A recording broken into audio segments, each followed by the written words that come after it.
Assalamualaikum warahmatullahi wabarakatuh. Alhamdulillahirabbil alamin. Asyhadu an la ilaha illallah wa asyhadu anna Muhammadar Rasulullah. Untuk Anda kelas 6 ya, saya akan menjelaskan materi tentang Ashabul Kahfi. Mohon disimak ya. Kisah Ashabul Kahfi ini adalah menceritakan tentang 7 orang pemuda dan seekor anjing yang ditidurkan oleh Allah Subhanahu wa taala selama 309 tahun. Kisah tersebut dapat kita dapati dalam Quran surat Al-Kahfi ayat 13. A'udzu billahi minasyaitonir rajim. Bismillahirrahmanirrahim. Nahnu naqussu 'alaika naba'ahum bil haqq innahum fityatun amanu bi rabbihim wa zidnahum huda. Kami kisahkan kepadamu wahai Muhammad cerita ini dengan benar ya. Sungguhnya mereka adalah pemuda-pemuda yang beriman kepada Tuhan mereka dan kami tambah pula untuk mereka petunjuk.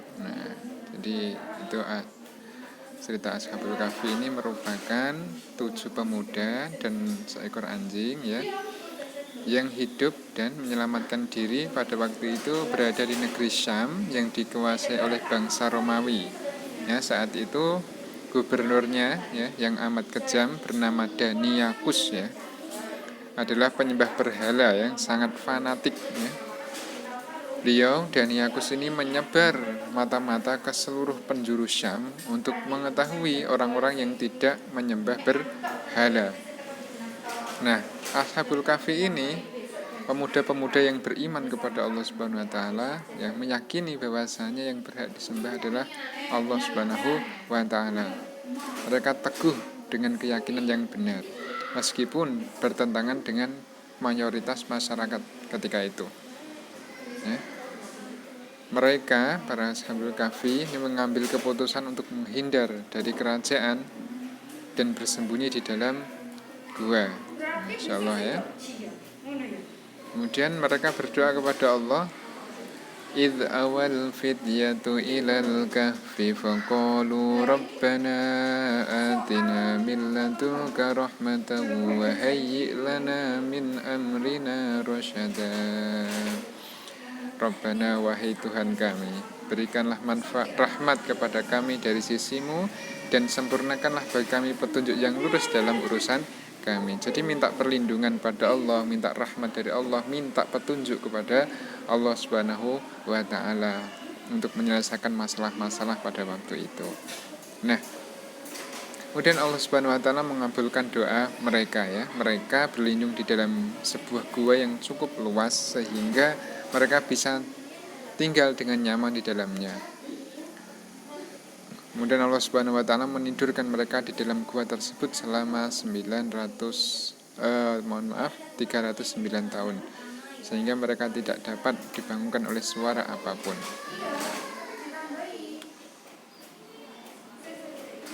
Ini ya.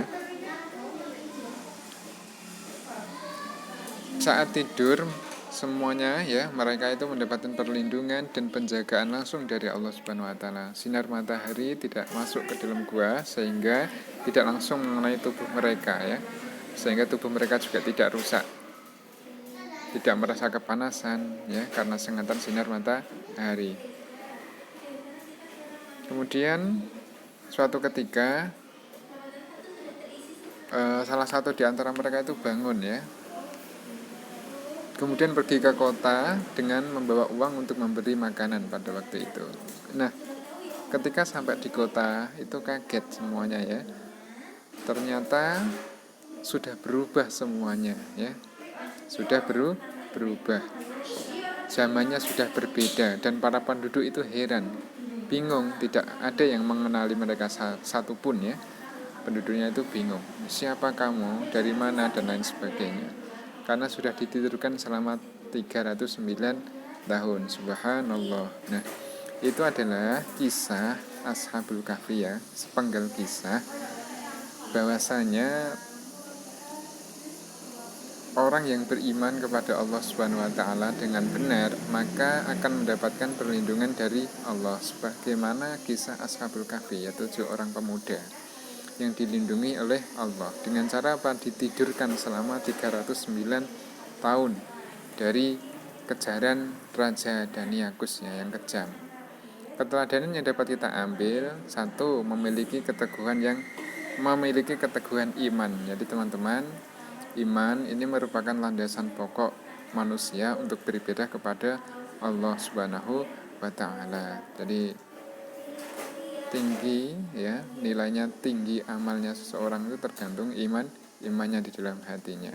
Jadi sebagaimana kisah Ashabul Kahfi, memiliki keteguhan iman kepada Allah Subhanahu wa taala.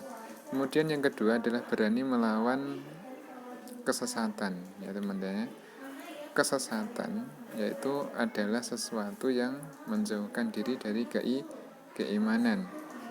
Bersumber dari mana? Dari setan ya, yang mengajak untuk menuruti hawa nafsu.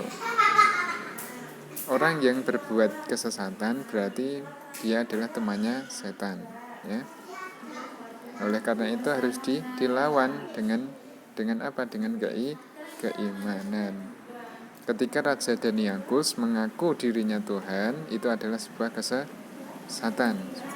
Padahal Tuhan yang sebenarnya adalah Allah Subhanahu wa taala. Nah, itu adalah beberapa keteladanan ya Ashabul Kahfi, dan semoga kita semua dapat mengambil ibrah, mengambil pelajaran dari kisah tersebut. Terima kasih. Nanti modulnya bisa dipelajari sendiri. Akhirul kalam. Assalamualaikum warahmatullahi wabarakatuh.